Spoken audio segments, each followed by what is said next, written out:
أحرارنا المحررين، كل عام وأنتم بخير،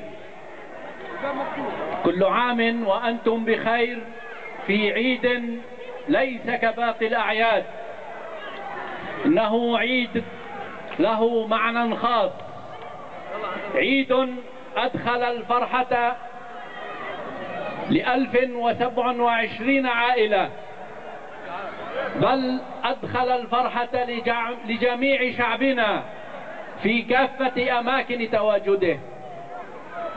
إنه عيد ليس كباقي الأعياد، نحتفل به وإياكم في ربوع القدس على ثرى الوطن في سماء الحرية.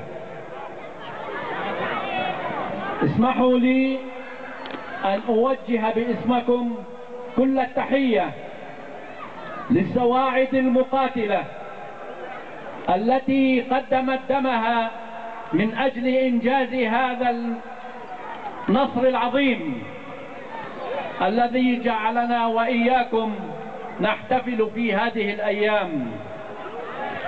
كما نوجه التحية لشهداء شعبنا البطل الذين سقطوا في ساحات النضال، ولجميع أسرانا الأحرار الذين لا يزالون يقبعون في باستيلات العصر 21.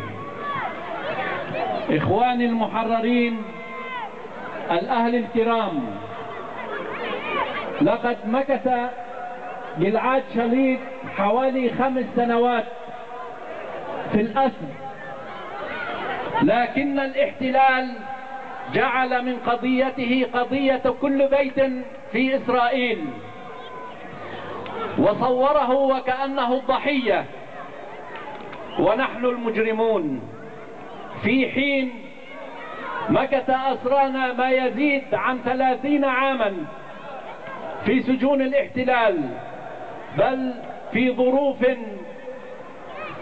لا تقارن مع الظروف التي عاشها شليط في أسره.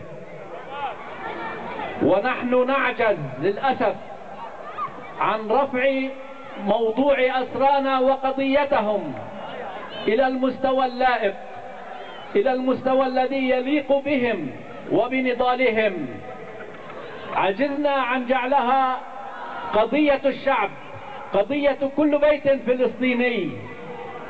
بالأمس القريب تجندت السلطة الوطنية وكل فئات شعبنا من أجل استحقاق الدولة الفلسطينية، وهذا شيء مهم جدا وضروري جدا أن نحصل على اعتراف العالم بدولتنا. ولكن وبنفس القدر مهم جدا أن نهتم بأسرانا وبقضاياهم وبالنضال من أجل الإفراج عنهم.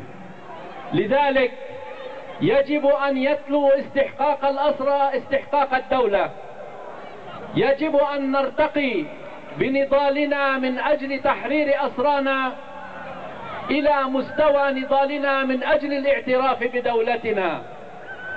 يجب أن يتجند الجميع، وفي المقدمة منهم السلطة الفلسطينية ومعها جميع أبناء شعبنا، من أجل تثبيت نهج عند شعبنا يدعى استحقاق الأسرى، وأن يستمر هذا النضال حتى تحرير جميع الأسرى والإفراج عنهم.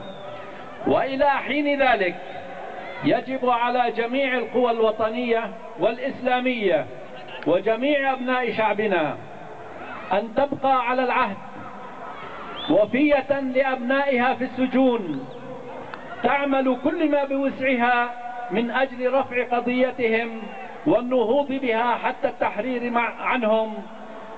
وحتى ذلك نتمنى التوفيق لأسرانا المحررين بحياتهم الجديدة والإفراج العاجل لمن بقي في السجون. والسلام.